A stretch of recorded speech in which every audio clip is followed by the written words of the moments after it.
It's often described as one of the most livable cities in the world, but those who live in Vancouver's downtown Eastside would beg to disagree. Crack letters still.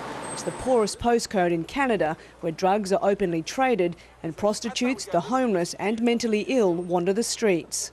It's a part of Vancouver most tourists and competitors in town for the 2010 Winter Olympics won't see, even though it's just blocks away from the new state-of-the-art venues and the athletes' village. Shame on Canada! Shame on Canada! The torch run was supposed to come through here on its final leg to the opening ceremony on Friday, but protesters forced the relay to be rerouted. We feel the pressure. Joan Morelli and Stella August have both lived here for more than 30 years and don't expect the Games to improve their quality of life. It's been getting worse for years and years. Who's going to make it better? Not the government, no. I hurt for our people, I really do hurt big time for our people. When Vancouver submitted its bid to host the Games, it broke new ground. Included in its application was an inner-city inclusive commitment statement. This document outlines 37 social goals and initiatives designed to protect low-income neighbourhoods. Vancouver pitched the first ever socially sustainable Olympic Games.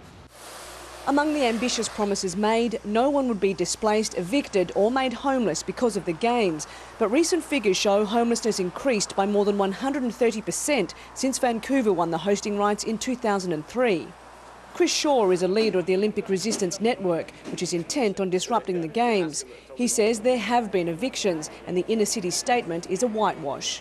Everything that we were promised back in 2003 has turned out to be a filthy lie.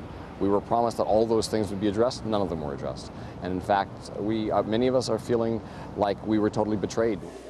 But the local government stands by its Olympic pledges. I believe we have lived up to those commitments, but there are a number of commitments. There are in fact hundreds there, so to say that we've risen to all of them, I can't comment on.